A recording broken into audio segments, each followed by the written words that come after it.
I believe it. Yep.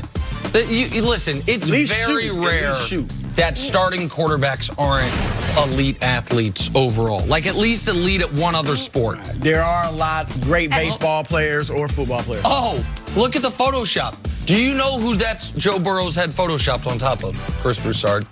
I'm going to say that is Alex Caruso. Is it? That's why you're the best in the business. That is Alex Caruso. Are there any professional... That's a good look, though. Absolutely. Wow. What's up, Jenna? We always know about baseball players in college going to play a little football. Are there any football players? Charlie Ward. Oh, Charlie Ward. Charlie Ward won the Heisman and then played basketball for a decade. Tony Dungy says, because Charlie Ward wasn't drafted because he was running, somewhat of a running black quarterback. Yep. Tony Dungy says, I think it's an overstatement, but he could have been like Peyton Manning.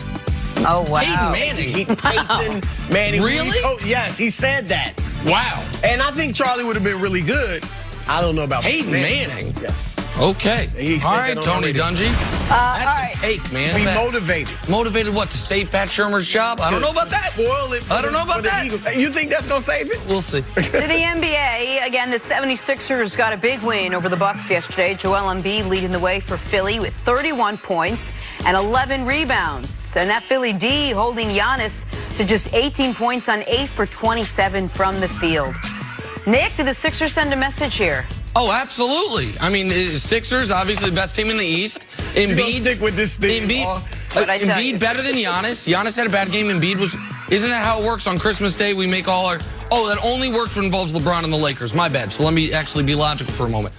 No, I mean, it's a good win by Philly. Milwaukee is head and shoulders better than everyone out east. They have the best player out east by a mile in Giannis. It's a great win by Philly on Christmas Day, and credit to them, because now maybe they can trick themselves into believing they could do this to Milwaukee in a series, but they cannot. Milwaukee is going to trounce the conference in the regular season and the postseason as Giannis wins his second straight MVP. I'm a lot higher on the East than you are.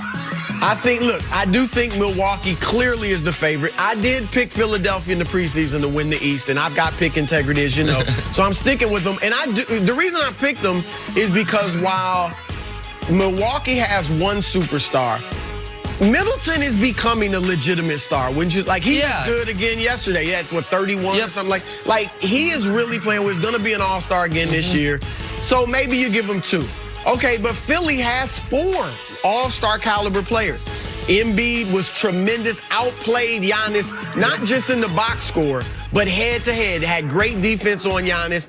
Ben Simmons, Tobias Harris, who's a professional scorer. Horford's the only one that didn't play well. Right, and he brings professionalism to and good defense. One great defensive team. Giannis shouldn't be taking 7 threes. I know he made all those threes against the Lakers. Right? Yeah. He shouldn't be taking 7 threes. I agree, but he was great yesterday. Speaking of the Lakers, they have lost more than just the game last night to the Clippers. LeBron James aggravated a groin injury in the first quarter.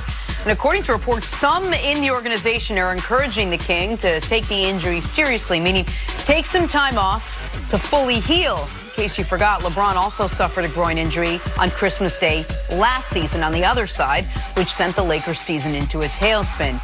Nick, terrible coincidence. How concerning is this injury? It's concerning. Just real quick, just a moment ago, because I don't want people to kill Broussard. I said Giannis took 7 threes, and you said he was great. Embiid is who you were saying there. I didn't want. Okay. I don't want people to clip Broussard saying, yeah, Giannis was unbelievable on Christmas and send it to us. To answer your question, Jenna Wolf, how concerning is this injury? Well, it's massively concerning if they allow it and LeBron allows it to get worse and deteriorate. And this is where the 2 groin injuries on Christmas Day, 1 year apart, it's obviously, as you mentioned, an odd coincidence. It's an unfortunate one. This is nowhere near the issue the one last year was. Last year was the first significant injury of his career. This is a little nagging thing that NBA guys, LeBron included, always have throughout the course of a season or over the course of a couple seasons, but it must be addressed. And this is where you need some of those adults in the room, Frank Vogel and his very veteran coaching staff, to pull LeBron aside and say, man, I know you've boxed yourself in a bit with the load management comments, and you are going to be opening yourself up to criticism if we sit you. But you said it. I play if I'm healthy. Right now, he's clearly not 100% healthy. Do not worry about any of the noise, and LeBron's been a great player as far as ignoring the noise, certainly over the latter half of his career, after I think it did bother him in the first half of his career. The only way this Lakers season goes sideways is if, at the end of it, LeBron or Anthony Davis are not there in full force. And this is where, while I don't think year 17, it turns 35 in 4 days, that stuff matters that much when it comes to the greatest athlete ever. Where it does matter to everyone is this: how quickly you recover from these nagging tweaks, sprains, and pulls. So if the Lakers lose, go from 4 losses in a row to 6 losses in a row, you deal with it. If it means you get the healthy LeBron that you had the first 25 games of the year. Because when this team was 24-3 and LeBron was a top 3 MVP candidate, no one was doubting how good they could be. It's since he suffered the rib injury and now the groin injury that the Jackals are out waiting for the moment they've been waiting on all year. It's not a shock that the Lakers' losing streak coincides with LeBron getting dinged up. Do you think, because again, the reports have been that he might sit out one half of the upcoming back-to-back. Do you like that, or would you say sit him? It depends on how significant it is. Right. I would say you can have you have the next 2 games off because he has the rib and the groin. Right. I would tell him you can sit both the games of the back-to-back. Look, I love that LeBron and AD are respecting the regular season. I love that they're playing, especially AD, because AD playing through all these little nagging injuries shows the impact of LeBron James on him. Because I'm convinced if AD was in New Orleans, he would have been sitting out plenty of these games with these little injuries that he's always sat out with. So I respect that. I love it. You want to play 78, 82, whatever it is. But be smart.